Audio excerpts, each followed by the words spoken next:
badan kita bermasalah. Ya, badan kita bermasalah tanda-tandanya apa? Banyak. Pertama, bawaannya lemes terus. Ya, bawaannya lemes terus. Kemudian susah turun berat badan. Ya. Kemudian mood swing. Mood swing ini moodnya naik turun. Kalau bahasa kita zaman sekarang baperan. Tanda orang baperan apa? Gampang banget left group. Baru saja dinasihati sedikit, ngomong sedikit, left group, left group, left group. Orang begini Bu, cepat ubanan Pak, Bu. Kenapa? Beban dari dirinya. Maka tadi kalau tadi cerita tentang Rasulullah itu ketika beliau meninggal, ya kita baca kitab-kitab tentang sirah beliau itu, ketika beliau ubannya Rasulullah ada yang menyebutkan cuma 3 waktu meninggal, atau ada yang menyebutkan 11, atau ada yang menyebutkan 20. Orang beruban itu, atau orang beruban adalah tanda penuaan. Tanda udah mau mati gitu lah bahasa kita. Kalau udah tahu ubannya udah banyak, ya udahlah, sering-sering ke masjid lah. Gitu. Tapi yang jadi masalah adalah sekarang baru saja masuk semester 1 kuliah, sudah ubanan. Apa penyebabnya? Stres juga ada, mungkin makanan juga. Setiap makanan yang dimakan yang sudah mengalami pengolahan, dipanaskan berulang, dikasih bahan kimia, bahan tambahan pangan, pasti menyebabkan hilangnya elektron dalam badan kita. Kita sebut dengan missing elektron. Jadi kalau teman-teman mau nyobain, ya kalau mau sih, coba trial gitu kan. Jadi ada satu orang yang kalau teman-teman lihat di YouTube ada satu orang Amerika yang nyobain makan fast food. Film dokumenternya judulnya Super Size Me. Jadi selama 1 bulan dia makan fast food. Gak usah sebutkan mereknya apa. Dan selama 9 bulan ke depan, dia harus mendetok badannya dengan keluhan bahkan penyakit hampir 90 jenis penyakit. Ya, seperti itu.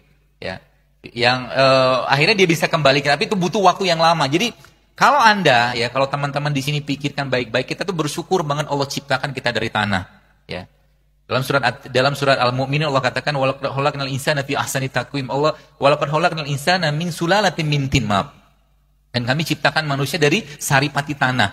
Kenapa tanah? Karena tanah itu sifatnya nyerap dulu. Dia nggak langsung dia nggak langsung seperti air. Kalau air itu kan langsung larut. Ya, jadi kalau misalkan Anda tiap hari pengen nyampah, nggak apa-apa. Nyampah tuh makannya nggak sehat, bahasa saya gitu aja.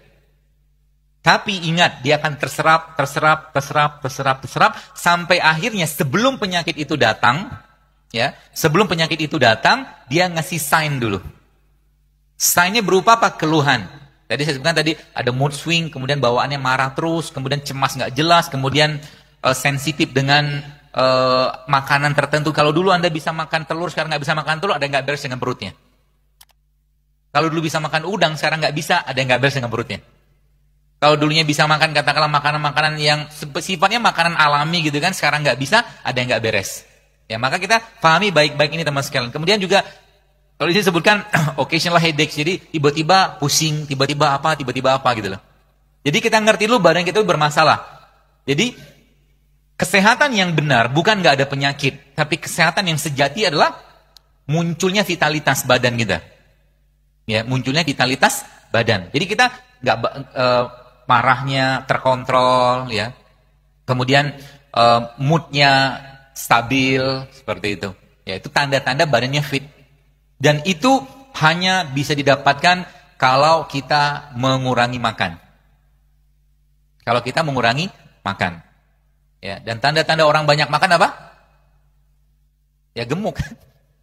Ya, gemuk dan seterusnya lah, banyak masalah badannya. Maka Nabi pernah menyampaikan dalam sebuah hadis bahwa nanti di akhir zaman aku melihat fenomena di kalangan umatku, kegemukan di mana-mana.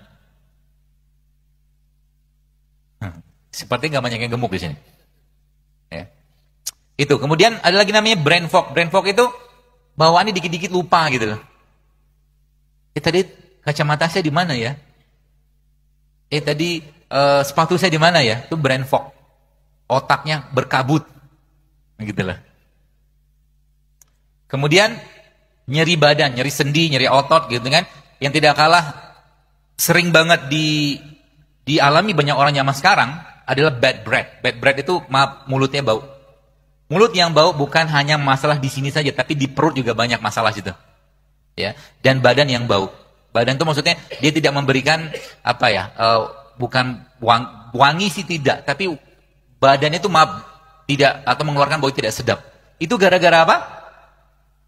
Makan. Nanti teman-teman coba deh. Coba dalam 1 minggu itu, setelah 1 minggu 3 hari aja. Porsi makan Anda lebih banyak sayur sama buah. Nanti bau badannya mulai hilang perlahan. Ya, bau badan mulai. Dan nanti kenapa perlu deodoran? Karena yang dimakan asam. Jadi keringat itu muncul karena asamnya badan kita. Saya juga pernah seperti Anda juga gitu loh. Maksudnya ya pakai deodoran segala macam gitu kan, apalagi dengan iklan-iklan yang luar biasa, belum lagi cerita deodoran itu banyak sekali bahan kimia yang nggak perlu kita pakai, ya bahkan dia bisa memicu banyak masalah dalam badan kita di deodoran, ya. Dan setelah saya perbaiki pola-pola makan, ternyata bau badan juga tidak muncul, ya. Dan kita nggak perlu deodoran. Kalaupun perlu deodoran, bisa pakai deodoran alami, jeruk nipis. Jeruk nipis itu bisa pakai buat deodoran. Diapain? Disemprot. Ya digosok-gosokin lah di bagian ketiak ya, maaf.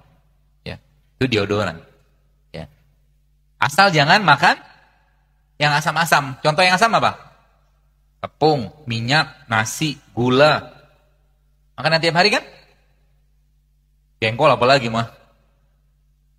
Jadi makanan-makanan asam seperti itu akan memudahkan badan kita untuk dihinggapi penyakit. Ya. Kemudian urin yang warnanya keruh atau mungkin terlalu kuning. Ya. Tanda badan kita butuh didetoks. Maka mendetoks badan kita yang paling gampang sebenarnya kalau kita menggunakan apa yang Allah ciptakan di atas muka bumi ini, menggunakan air kelapa. Air kelapa itu teman-teman sebagian sudah saya share juga di Instagram juga. Salah satu yang terbaik yang kita bisa gunakan untuk detox adalah air kelapa yang dagingnya masih ingusan. Ya, yang halus banget itu. Nanti teman-teman bisa air kelapa kayak begitu Anda blender sama kurma. Ya, blender sama kurma atau juga bisa di blender dengan 1 atau 2 kapsul habatus sauda. Ya, itu bisa buat mendetoks badan. Ya, air kelapa. Berapa banyak sekali sehari cukup. Ya. Jadi air kelapa ditambahkan dengan tadi kurma, atau air kelapa dikasih madu, atau air kelapa dikasih kunyit, atau air kelapa dikasih jahe, itu mendetoks badan luar biasa itu. Jadi sebenarnya Islam mengajarkan pola hidup sehat ini sangat-sangat low budget. Jadi kemarin ada mahasiswa, tadi pagi dia tanya, ya kemarin juga, bagaimana caranya karena kami mahasiswa nih, kami kan budget terbatas, bagaimana cara tetap hidup sehat? Jawaban saya puasa. Ya kan? Kan gak banyak makan duit kan? Habis itu pergi ke pasar, beli kunyit, beli jahe, beli serai gitu kan, beli buah sedikit, 10.000, 15.000 udah cukup. Makanya gak perlu mahal-mahal kok untuk hidup sehat sebenarnya. Ditambah dengan kita membiasakan untuk berpuasa. Ya. Dan berharap misalkan ada kondangan misalkan itu toh. Lumayan kan? Ya, seperti itu. Kemudian ya. Ya. Izin dok.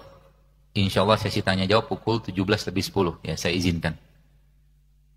Kemudian abdominal pain. Jadi abdominal pain ini maksudnya sering nyeri perut, kram. Dan bagi perempuan, tanda-tanda badannya banyak masalah adalah mensnya yang bermasalah. Jadi kalau sudah perempuan bermasalah di mensnya, maka itu gerbang penyakit yang lebih besar ke depan. Ya. PCO nanti muncul dari situ, kemudian endometriosis, infertilitas akan muncul dari mens yang bermasalah. Ini secara umum kayak begitu. Ya, jadi hati-hati dengan itu. Kemudian sleep disturbance. Jadi maksudnya yang lain daripada itu adalah gangguan tidur. Ya, gangguan tidur. Jadi gangguan tidur, orang susah tidur itu masalah. Makanya saya sarankan, kalau bisa teman-teman, kalau memang Anda memang suka olahraga, jangan olahraganya malam. Malam bukan waktu yang tepat untuk olahraga, karena tumbuhan pun sedang mengeluarkan karbon dioksida. Kapan olahraga yang baik? Waktu matahari terbit sampai sebelum tenggelam.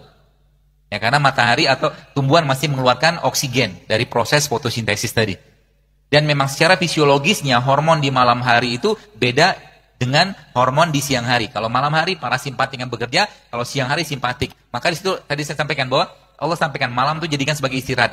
Diistirahatkan apa? Organ, sistem, enzim semua diistirahatkan.